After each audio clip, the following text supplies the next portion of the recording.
Hello, everybody, and welcome back to the Star Wars Expanded Universe, narrated by Disney or Lucasfilm, whichever way you slice it. Legends. Today, I have quite a few things for you. Now, timeline placement wise, I think I've made some conundrums. It's a really confusing era, and I've never gone through it before, so I apologize. I don't have the perfect understanding yet of how things go chronologically, at least in this era especially. In the Clone Wars era and the Rebellion era are the most confusing because there's so much content within it um, to fully know where to place things, and especially when it's your first time through, you look at different timelines, you try to get a gist. But then also, if you get epic collections like I have, then you have stuff that's like in the back of the book, and you don't realize that until after the fact. Then you're just like, so it's a whole thing. But I think it's okay to place it around here. You might want to read some of these stories before the end of the classic Star Wars issues I talked about before, but I'm not sure. So I have some things, some comics there to discuss, some comics that would be like right before leaving Yavin.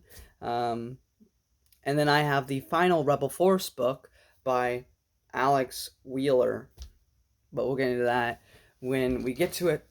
But starting with Star Wars 3D, the comic book series that ran for 3 issues. The first one was a sweet little story. I don't have too much to say about it from memory, but I remember the first issue was just a very nice little story with Han, where I think it was Han anyway, where I think people thought that there's this whole thing with, oh, Han only cares about the money, which we've seen that before, right? This whole thing in episode 4. And he's upset because, he got the reward money, but then he gave it back to the Alliance to help. But then he got more money to pay off Jabba, but then he lost it due to pirates and stuff. And so and now he has an even bigger bounty on his head, so he's just like feeling down and about that. But he learns about this ancient treasure.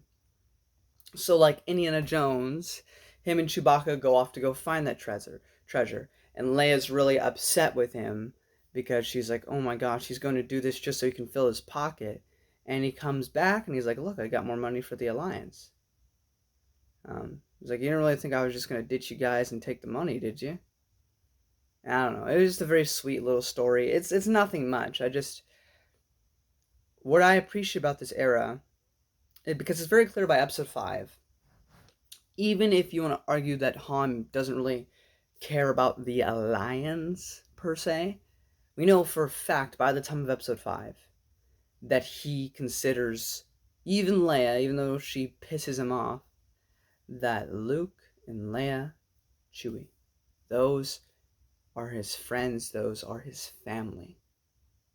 And seeing as how we have the A.C. Christmas books where he didn't have that. He had Bria for a time, and he had Chewie. Before that, he had Garrus Reich and everything. He never had a home. He never had a family.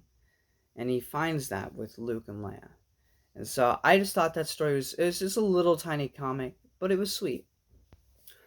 As for issue 2 of 3D, I don't know if you could fix it. I don't think this is canon. I don't think you can accept the second issue of the 3D series as canon. I don't know why it's called 3D, by the way. Ask Matt Wilkins. But so Han knows about a place called Hoth where they could set up a new base. So they go to check it out.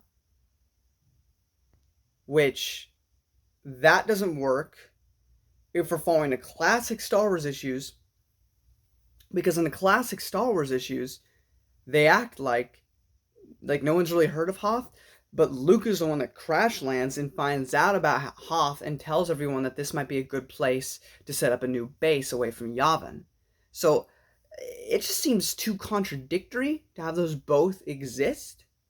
So until I can verify with Matt Wilkins or somebody else, I'm going to say that Star Wars 3D issue 2 is non-canon.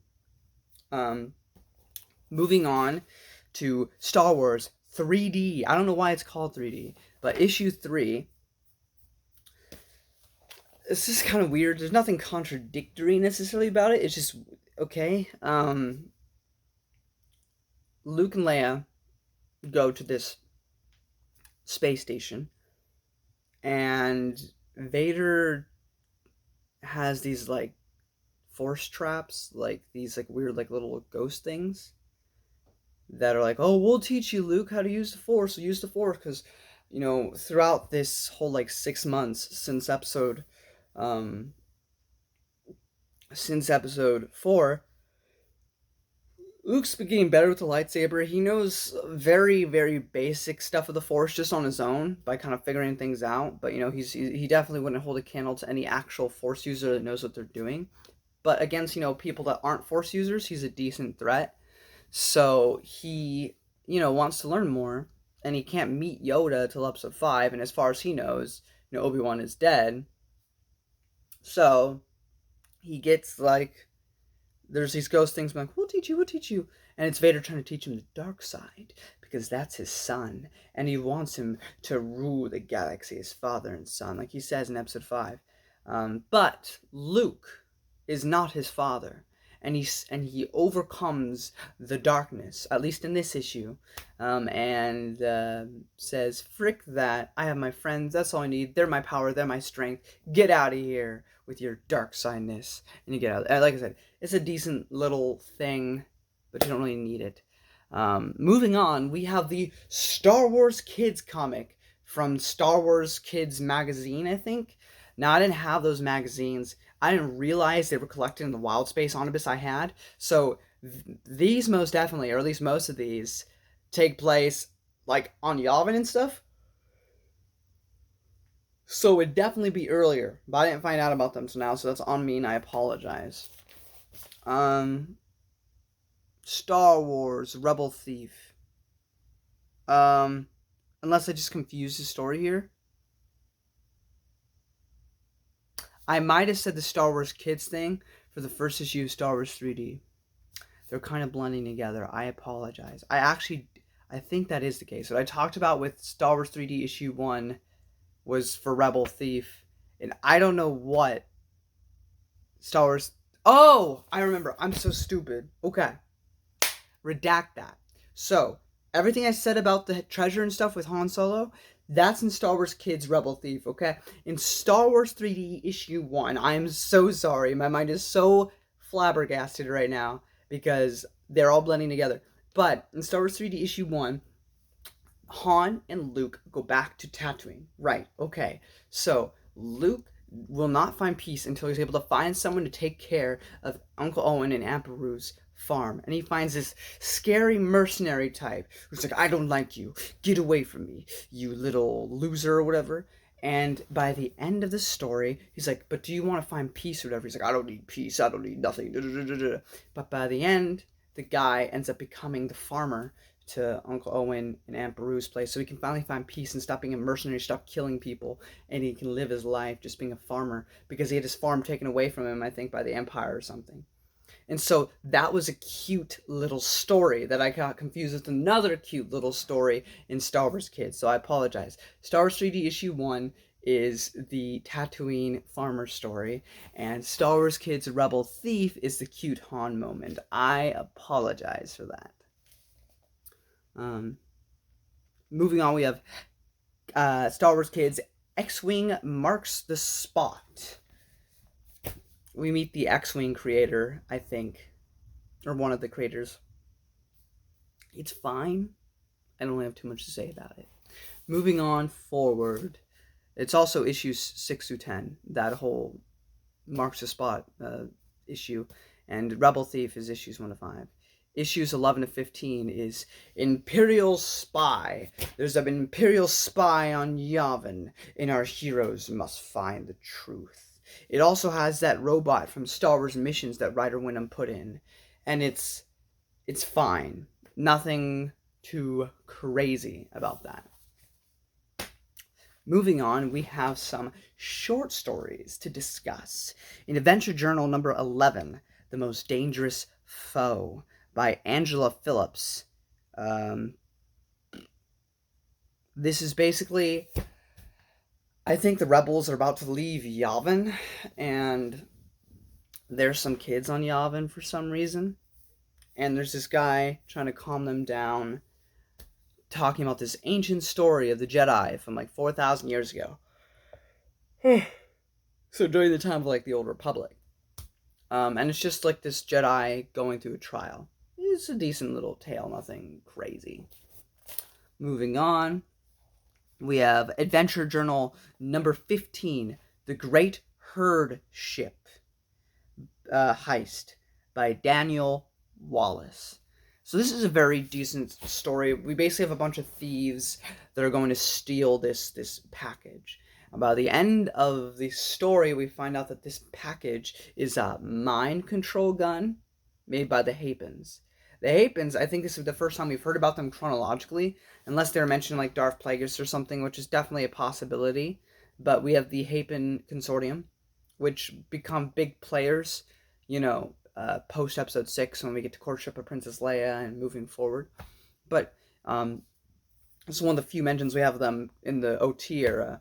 And so it's just like a mind. It's not like it makes you really susceptible, I guess. And so they have that. It's like, who are they going to sell it to? Well, if you head over to Fair Prey, which is in Star Wars Gamer number 1, also written by Daniel Wallace, it is sort of a sequel to that same story before, and they're trying to figure out who they're going to sell it to. Both stories are actually really good, pretty decent. And that's the wonderful thing about the adventure journals is you have characters that aren't in the movies, aren't in the novels, aren't in the comics. They're brand new characters created for these, RPG things. And, if you're a good writer, then you get invested in these characters you've never heard about because, Star Wars sells, but usually that's because you're following the characters that you know about from the movies, right? So it's a testament to the writers when you can write a story because if you make your own franchise, it's something else.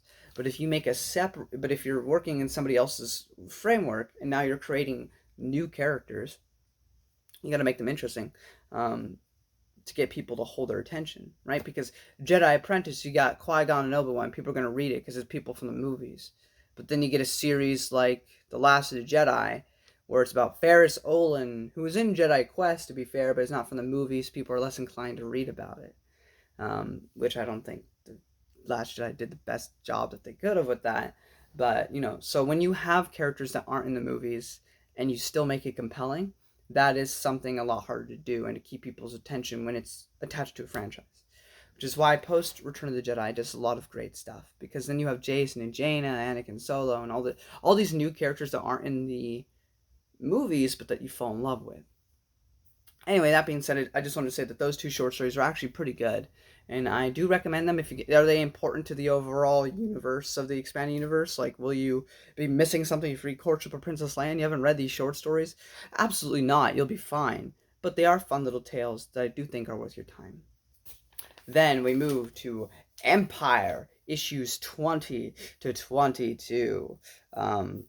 And issues 20 to 21. Again, this is a weird timeline placement. After this, we're pretty much after they leave Yavin. Then we're pretty much safe. Like, they're now on the Hoth base. And that's just where they're going to be for the next year before the events of Empire Strikes Back.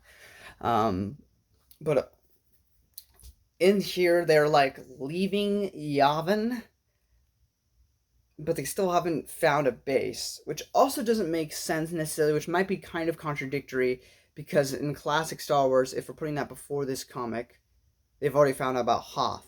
Unless we're placing this comic before Luke accidentally lands on Hoth, which I guess is a possibility, but they also seem to have already evacuated Yavin.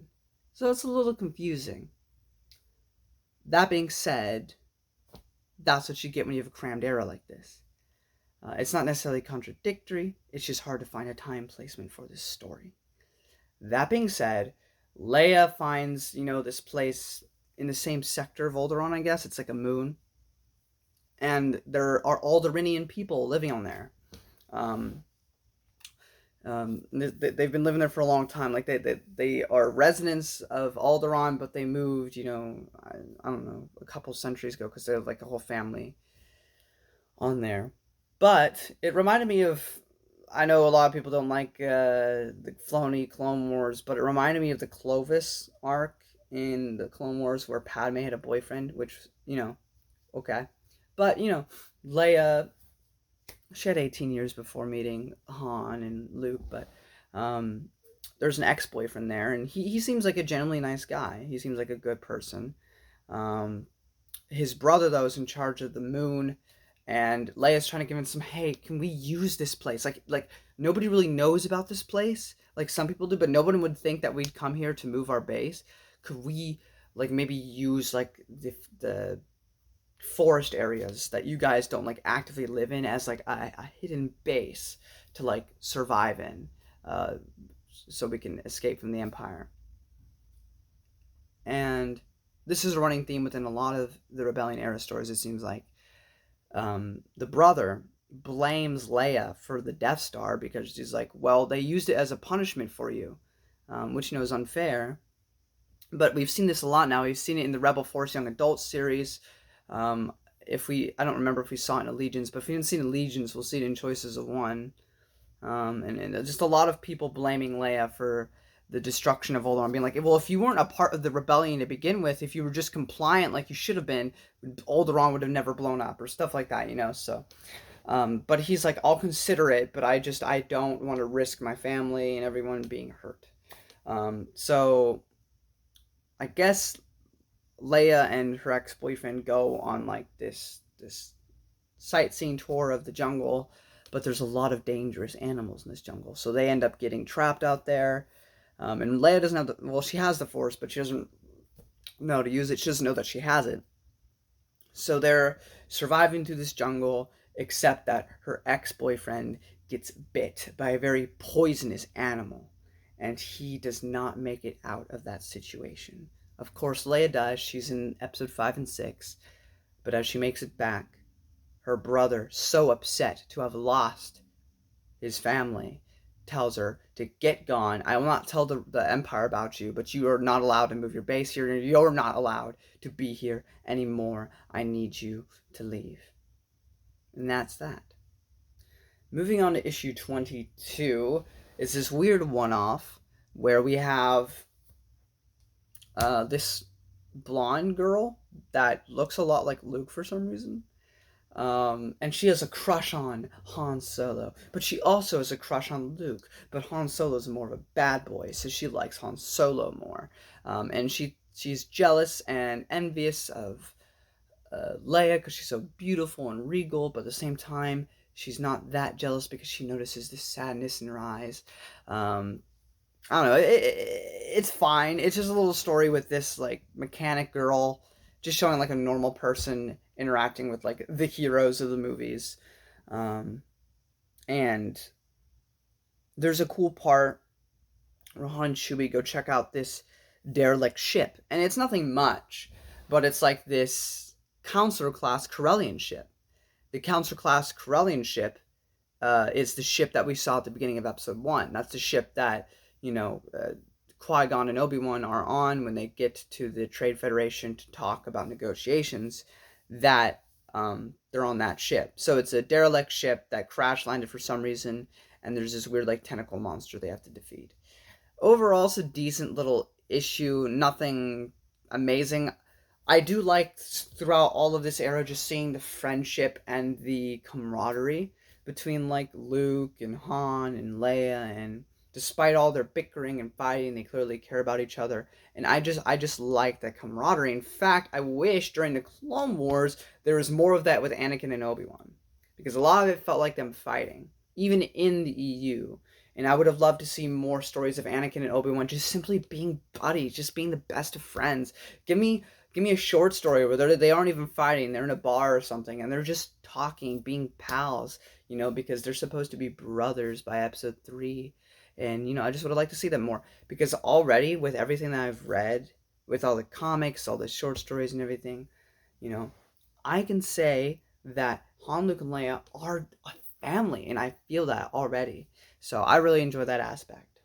I gotta get going soon. I got work, so let me hurry this up a bit.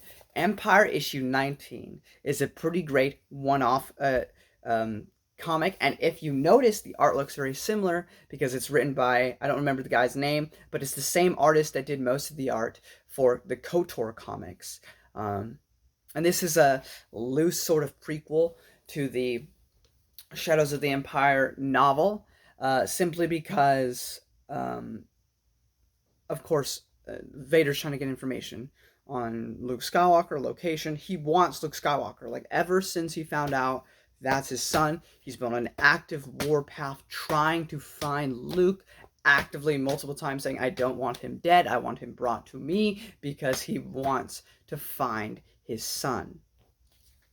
But these falling, I mean, I don't know why they thought they would succeed. It's Darth Vader, but, you know, people get desperate. I'm willing to accept that. Matt Wilkins talked about that too. And they try to, like, sneak attack and kill Vader because in the Shadows of the Empire source book, and I know it's probably talked about in Shadows of the Empire, but we don't really have a story revolving around it. At some point, the Empire's doing, like, this hidden experiments on falling. The experiment went wrong, and they didn't want the rest of the galaxy to know about it, so they killed off a lot of the falling people, at least in that sector. And so a lot of Fallen hold a grudge against Vader for that. One of them being Caesar, who's the main bad guy to the rebels in the Shadows of the Empire novel. But anyway, so they try and of course fail. Vader's cool, and that's about that for that. Moving on, we have the Star Wars Adventures comics with Chewbacca and the Slavers of Shadowlands. Now, this is a fun little story. Also, one of the few stories where we actually see Chewie speaking English. He's not actually speaking English, he's speaking his native tongue. But so that we're not getting a holiday special situation where we don't know what the hell is going on, it's translated in English for us. But basically, Leia, Han, and Chewie just escaped the Imperials doing whatever mission they were doing. They're heading back to Hoth or whatever, and Han decides to tell a story about Chewbacca's past as a teenager or whatever. And it's 6 months at this point after episode 4, but still 0 ABY, meaning that it's still in the same year as the movie of episode 4. However, the flashback, which is most of this story, is 185 BBY. I forget how old that Chewie is supposed to be. That's 185 years before the Battle of Yavin. If you move 20 years because of the prequels, that's 160 years, give or take, before episode 1. So Chewie's old. But basically, Chewie's reckless. He wants to prove that he's a man, that he's an adult, just like the other Wookiees are. And he wants to fight. But slavers end up coming to the planet. He has to fend them off with a couple of his other friends. There is a child Wookiee that tries to defend Chewbacca, and he gets stabbed. Like, you don't see it explicitly, but the kid goes to attack. There's a panel of the other bad guy going like that. The next panel, the kid's on the floor. And there's like blood all over the knife. I just wasn't expecting that. But overall, it's nothing crazy, but it's a nice little story with Chewbacca. I didn't mind it at all. And I thought it was kind of nice to get like a little bit more of a story of Chewbacca, because Chewbacca is more of, a side character. So here we have a story where he's sort of the main character. And even if it is him as a teenager, I thought it was just kind of nice to have that. So I definitely approve of that story. Lastly, Rebel Force, Book 6, Uprising. I don't really have any notes. Basically, this bad guy Suresh tries to mind control Luke. It doesn't work. But Vader eventually does show up. So Ferris Olin from Jedi Quest and The Last of the Jedi sacrifices himself and does not defeat Vader. So that's the end to Ferris Olin's story, which I'm sure Matt will be very happy about during his reread. I was indifferent to Ferris. He's never my favorite. I never hated him. But now he's gone. So that way it's not contradictory in episode 5 when, Luke is the last Jedi along with, like, Yoda. I mean, there's still a couple Jedi out there, but the more powerful ones kind of all gone now. So that was kind of the idea. And, so yeah, I mean, that's literally the only thing I have to talk about. It's not really a spoiler. I mean, I guess it is a spoiler, but, like, literally whatever. It's really old. But that's basically it for that book.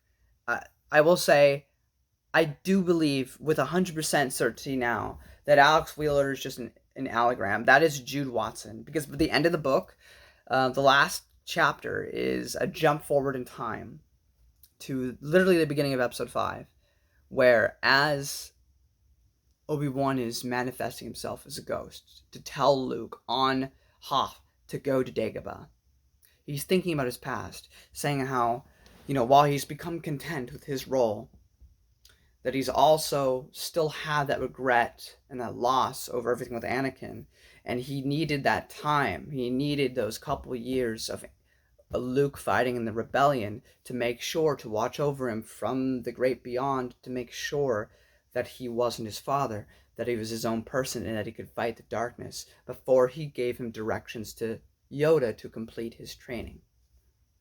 And so that was a nice little ending, but it feels like Jude Watson. I was reading it, and I'm like, that feels like something Jude Watson would write. It feels like her writing. So I think that absolutely this series is written by her, and for some reason she decided to just did not include her name. I don't know why, but it's so Jude Watson. It has to be. It has Ferris Olin and all the characters that she made. Why would it be some random dude who's written nothing else except for this series? I don't buy it. It's Jude Watson. You can't fool me. Anyway, guys, that's basically it. Up next, Goosebumps. You're in for a scare, but in Star Wars. That's right.